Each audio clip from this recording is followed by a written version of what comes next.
Welcome again, everyone. Before we get into this video, as the thumbnail says, we're going to do a little shop tour, toolbox tour. This is a viewer requested video. You know who you are, Cody Greenwood. Probably on the last 10 videos he's asked me, hey, do a toolbox tour, shop tour, and I'm giving in. So this is for you. Anybody else cares to watch, awesome. Before we get into that, got a couple things to address. So today is Sunday. I don't know what the day is, but it's the week before. If you guys are familiar, I'm sure a few of you watch Mr. JC Smith on YouTube, JC Smith Projects. He's having a viewer participation build, and I'm going to be heading there this weekend. I'm not sure when this video is going to go up, probably in a few days from Sunday, but anyhow, I'm going to be going up there to his place and lending a hand, whatever he needs help with on that viewer participation build. So maybe we'll have some video on that. If not, go check out his videos for sure. So that's the announcement in this video. Before we dive into this, like I said, we're going to address, I forgot to take out I told you in the last video about the gas second gen that we were going to take out the springs and get this thing on the ground, see what it looked like. So let's go over that real quick. So if you didn't see the last video, we pulled this engine transmission out of here, so we've got bare bones to work with, but I pulled the springs and the shocks out to get this thing setting on the blocks. Like I said, if you can see down here on the rear, I pulled out the rear bolt and the shackles here, so that way it's sitting on bumps front and rear. And that's what this truck looks like now. So I know a lot of you guys are saying build this, so I think that's the plan. It may be, you know, it's not going to be right now, but definitely going to, you know, get stuff together to build this here, hopefully pretty soon, sooner than later rather. But yeah, there's cosmetically on the truck, we've got a dent here, we've got a couple dents in the door down on the lower part there and right here. Other side's pretty clean, but I'm not too, this is going to be a work truck, so we're going to leave it two-wheel drive. I have like 2 or 3 12 valves sitting around, so that's the obvious choice. But I have another idea that I'd like to do with this, but I'm not going to dive into that just yet, just because I don't know if we can find one or get a hold of one. But I got an idea, something I'd like to do with this. But we're definitely going to stretch this axle back, and then we're going to make this, more than likely, it's going to be a welding rig slash service body type truck. So you'll see when we get there, but for now, let's get to what we're going to talk about in this video. And like I said, it's going to be a quick video, but this is for you, Cody Greenwood. All right, starting out, it's as clean as it's been in a little while. We're not going to talk about much over here. There's about 15 projects in this area right here, but this is my buddy's dirt bike that's been here for a minute, needs some valve work, fixing to work on that. I picked up a secondary compressor because my one that I made over here, I had a 2-horse motor on it, and I put a 5-horse because it just wasn't quite enough to run the scroll compressor that I got there.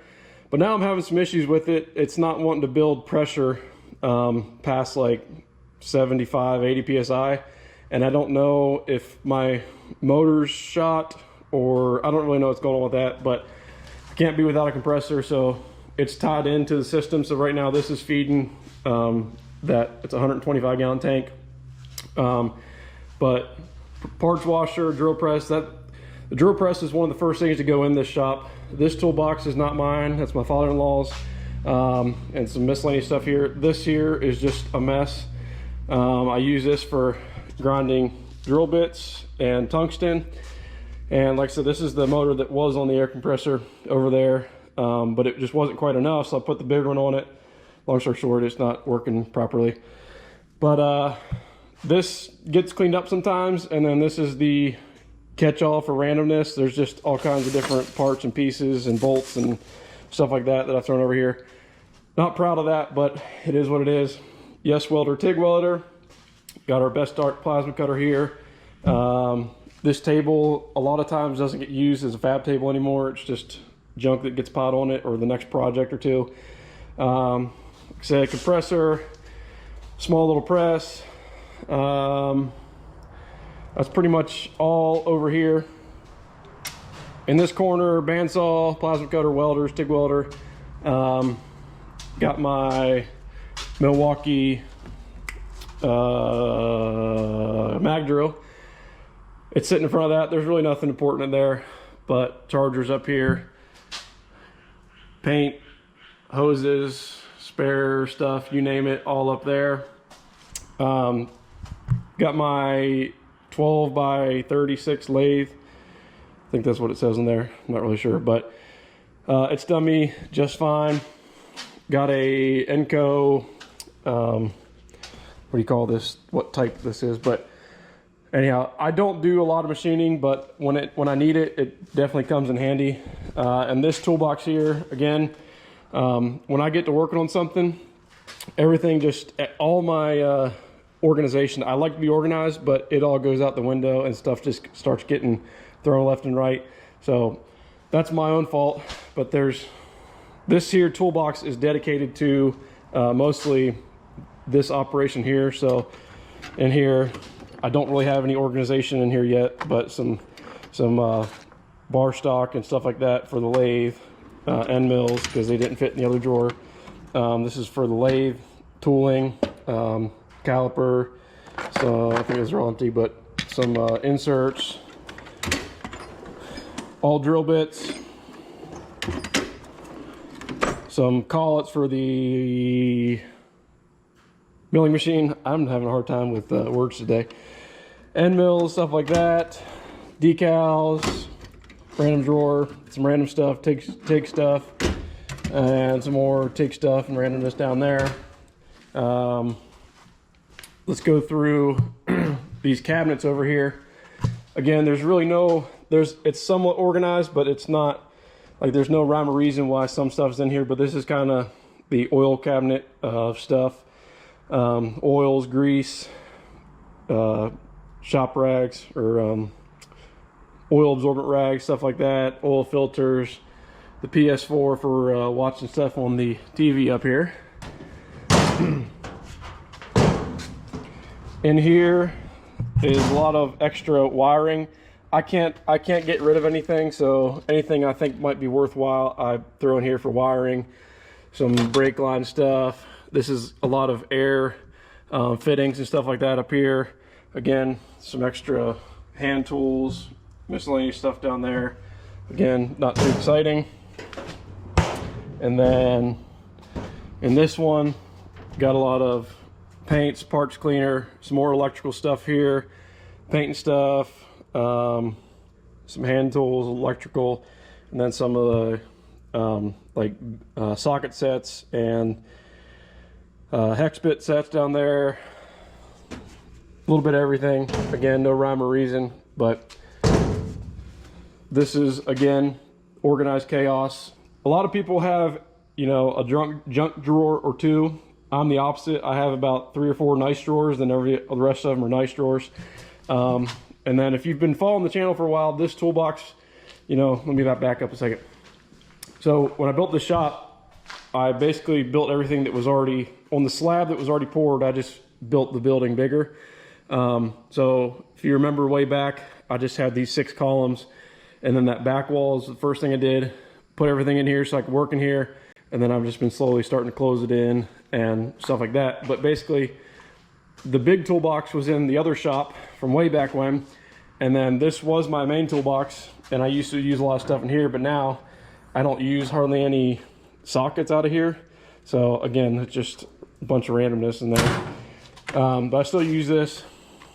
This is miscellaneous. There's valve stems in here, electrical stuff like that, so on and so forth. Again, another random drawer, some battery terminals, tube cutter, consumables, just all kinds of stuff. This is random wrenches. Again, this was a lot of these wrenches are in my truck, but these are just spare wrenches and stuff like that. Spare hand tools, screwdrivers, cheap stuff that I don't care about. You know, I can use it as a pry bar or use it as beat it with a hammer. I don't really care about this stuff. yeah, you get the idea. This toolbox just gets utilized more for storage than anything else. Oil change stuff. Again, another random drawer, some hole saws in the back, miscellaneous stuff in there. So in the big box, we're gonna start over here, work our way over. This top drawer here, all the M12 tools and stuff. A lot of this, like, there's no rhyme or reason why some of the stuff is in here, but it wound up in here, so I keep putting those things back in here. So I know where things are at, but it might look quite a bit messy. This was the original junk drawer when I got the toolbox, but it's morphed into a lot more junk. This is from the weld machine I just picked up. There's a soldering iron there. Again, another random drawer. Some electrical stuff, power probe, wire strippers.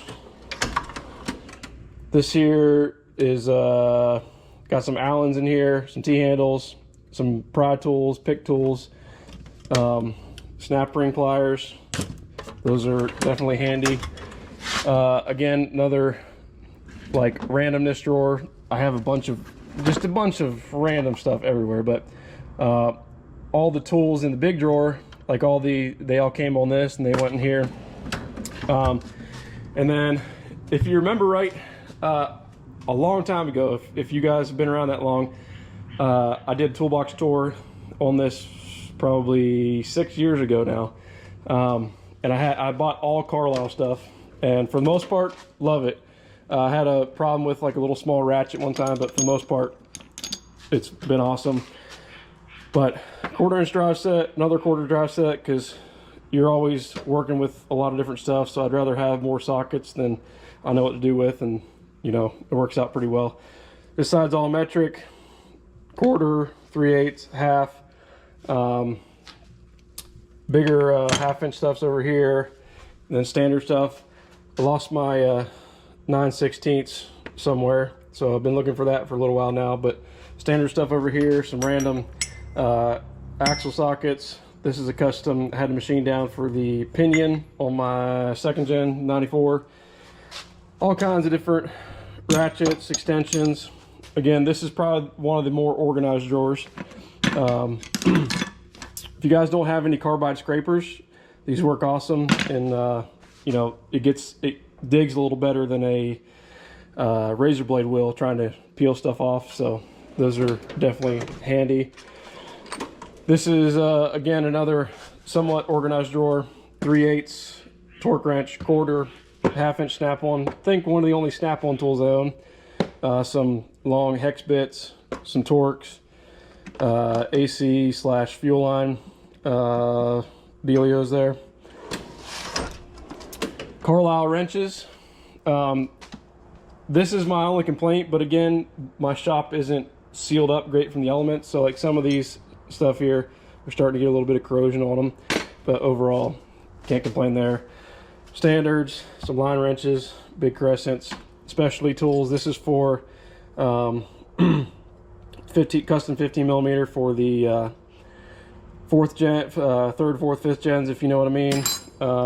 This here's for the 12 valve. This is a custom. I just stuck a welded a socket in there for adjusting valves.